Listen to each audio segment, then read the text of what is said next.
vraiment un vrai plaisir d'être avec vous cet après-midi pour cette deuxième saison de cette navette fluviale qui a été organisée par Paris-Est Marne et Bois.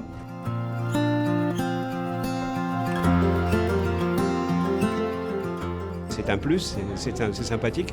C'est presque un privilège, si on peut dire. On s'est fait plaisir l'an passé avec ces navettes et l'aventure continue. Clairement, on est aujourd'hui en train d'inaugurer ou en tout cas de mettre en amont et en route un bateau qui nous permet de à la fois vivre de la mobilité quotidienne puisque c'est un trajet qui est régulier pour rejoindre quelques gares entre guillemets sur le bord de la Marne, et puis aussi un aspect plus ludique de promenade où ça nous permet de faire découvrir finalement aux gens du territoire la Marne par l'eau, alors que d'habitude ils ont plutôt l'habitude de le voir par la terre. C'est la belle époque mais adaptée tout simplement à nos années et avec de la modernité, avec du bon sens aussi, une gestion partagée avec le PEMB qui est l'acteur indispensable. Voilà, et on est très content pour Joinville, surtout qu'on est en train de retravailler toutes nos guinguettes. C'est un art de vivre, les bords de Marne. C'est à la fois cette dimension paysagère,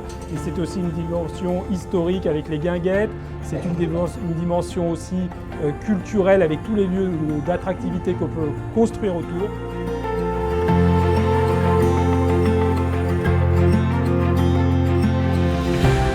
55 km de berge à exploiter.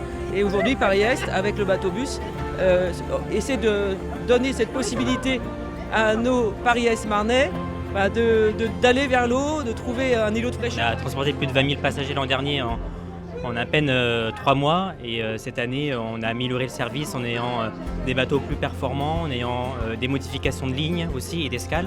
Et aussi, nous avons maintenant une information voyageur en temps réel à bord, et ça, c'est un grand plus. On a profité de ce moment particulier pour amener une délégation de villes européennes avec lesquelles on travaille sur un projet autour de la précarité énergétique.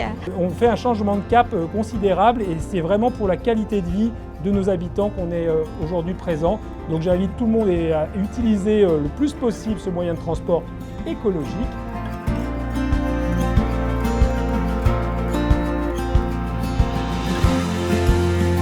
Ça nous sert très concrètement parce qu'on a tout un quartier qui s'appelle le quartier du Quai Ferber, donc par définition qui est en bord de Marne, qui se sent un peu isolé des transports en commun parce qu'il faut effectivement marcher plusieurs centaines de mètres pour arriver au premier bus et ensuite au RER. Et grâce à cette navette, les habitants ont accès à un transport innovant qui permet aussi de profiter des joies de la Marne et de leur berge. C'est d'abord très pratique et ensuite un beau moment à vivre pour les habitants du Quai Ferber. L'année dernière, il n'y avait pas d'arrêt à Nogent, donc maintenant il y a un arrêt à Nogent au niveau de la promenade de Yvette Horner.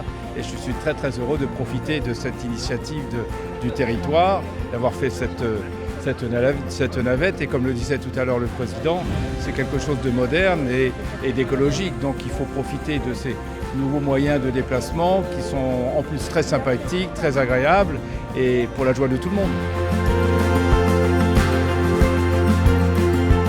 Vraiment, je voudrais toutes et tous remercier les communes, la vice-présidente parce qu'elle porte vraiment le dossier, l'envie de développer cette attractivité de notre territoire. Remercier les équipes du territoire, remercier Rivière 4, remercier l'État et VNF parce que tout ça, vous l'avez compris, c'est un travail collectif.